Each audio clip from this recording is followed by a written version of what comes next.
नमस्कार, स्वागत है आपका हिमाचल न्यूज 24/7 में और मैं हूं आपके साथ आंचल मुंगिया।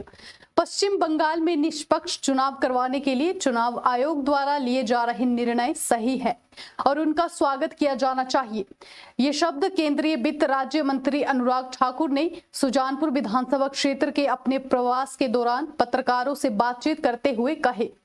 उन्होंने कहा कि बंगाल के चुनाव में हत्या व हिंसा के लिए केवल तृणमूल कांग्रेस जिम्मेदार है और चुनावों में ममता बनर्जी नंदीग्राम से चुनाव हार रही है और उसकी बौखलाहट में सब दिखाई दे रहा है।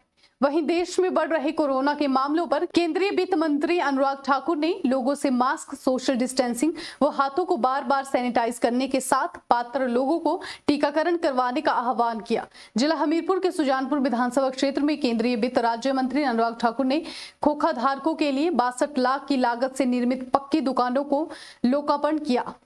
सुजानपुर विधानसभा क्षेत्र के एक दिवसीय दौरे के दौरान केंद्रीय मंत्री ने अंबेडकर जयंती के कार्यक्रम में भाग लिया और सुजानपुर सैनिक स्कूल में चल रही विभिन्न गतिविधियों की विस्तृत जानकारी भी प्रशासन से ली।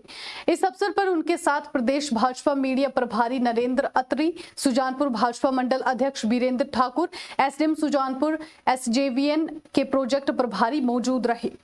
बंगाल चुनाव में हिंसा पर केंद्रीय वित्त राज्य मंत्री अनुराग ठाकुर ने आरोप लगाया कि केंद्रीय सुरक्षा बल को ड्यूटी से रोका जा रहा है और सत्ताधारी तृणमूल कांग्रेस हार से डरकर आए दिन भाजपा कार्यकर्ताओं की हत्या कर रही है। मैं स्वागत करता हूं चुनाव आयोग ने जो निर्णय लिए, क्योंकि लोकतंत्र में चुनाव निष्पक्ष हो, हिंसा ना हो और बंगाल जिसको हत्या और हिंसा की राजधानी ममता बनर्जी ने और उनकी सरकार ने बना दिया था। भारतीय जनता पार्टी के सैकड़ों कार्यकर्ताओं की जाने गई, उसकी दोषी कोई है तो तृणमूल कांग्रेस है। ये हत्या और हिंसा का दौर अब खत्म होने जा रहा है।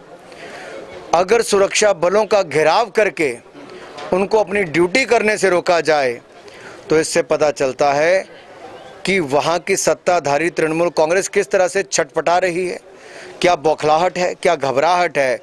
ये आहट है चुनाव हारने की, ये आहट है ममता बनर्जी के अपने चुनाव नंदीग्राम से हारने की, ये आहट है उसकी और कि तृणमूल कांग्रेस अब पश्चिम बंगाल से बाहर होने वाली है।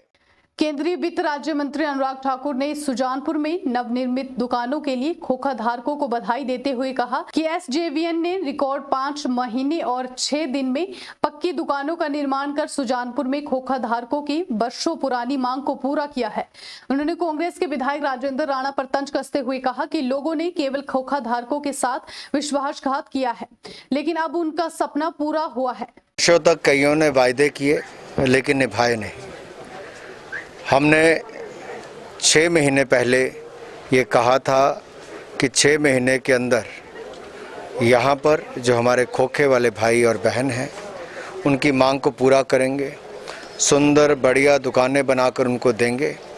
और मुझे प्रसन्नता इस बात की है कि एसजेवीएनएल ने 5 महीने 6 दिन के अंदर, यानी कि 6 महीने पूरे होने से भी लगभग 1 महीना पहले ये सारे दुकानों को निर्माण करके आज हम अपने उन भाई और बहनों की उस मांग को पूरा करने वाले हैं जिन्होंने उम्मीद ही छोड़ दी थी। उनकी उम्मीद को भी पूरा किया और नवरात्रों के दिनों में ये दिया है। तो इससे बड़ी खुशी की बात त्यौहार के समय इस पुण्य कार्य के कारण यहाँ के लोगों के जीवन में खुशहाली भी आएगी और कामकाज भी बढ़ेगा और सुजानपुर शहर को भी इसका लाभ मिलेगा। और 62 लाख रुपए की ये दुकानें बनकर आज इन सभी भाइयों को दी जा रही हैं। इन सबको मैं बहुत बहुत बधाई और एसजेवीएनएल का बहुत बहुत धन्यवाद करता। कोरोना के बढ़ते मामलों और लॉकडाउन के मुद्दे पर अनुराग ठाकुर ने कहा कि देश की आर्थिकी के लिए लॉकडाउन घातक होता है और लोगों को चाहिए कि सरकार के द्वारा दिए जा रहे दिशा निर्देशों का सख्ती से पालन करें। उन्होंने चिंता व्यक्त करते हुए कहा कि देश के कई हिस्सों में अब नौजवान के साथ छोटे बच्चों में संक्रमण के लक्षण पाए जा रहे हैं, जो कि चिंताजनक है। देखिए, लॉकडाउन लगना अर्थव्यवस्था के लिए बहुत घातक होता है, क्योंकि लोगों को अपनी दुकानें, व्यापार सब बंद करना पड़ता है। इसलिए समाज, सरकार और देश के हित में यही है कि लोग 2 गज की दूरी बनाकर रखें, मास्क पहनकर रखें, हाथों की निरंतर सफाई करते रहें और अपनी रोग प्रतिरोधक क्षमता को बढ़ाएं, इम्यूनिटी लेवल को बढ़ाएं। और जिनको टीका की सुविधा मिली है टीकाकरण के लिए 45 साल से ज़्यादा हैं, वो अपना टीकाकरण भी जल्द से जल्द करवाएं। टीकाकरण करवाने के बाद भी वो अपने आप को सुरक्षित रखने के लिए मास्क अवश्य पहने, क्योंकि बहुत सारे केसेस ऐसे हैं जहां पर नौजवानों को भी बड़ी संख्या में कोरोना पॉजिटिव केसेस हुए हैं। ये अपने आप दिखाता है कि अब उम्र कुछ नहीं, बच्चों को भी नौजवानों को भी हो रहा है। इसलिए जो खुले में बाज़ारों में घूम रहे हैं, जिनकी ज़रूरत है वो तो आएँ, मास्क पहन कर आएँ, लेकिन जिसको ज़रूरत नहीं है वो केवल वैसे घूमने ना आएँ, इससे वो देश का नुकसान करेंगे।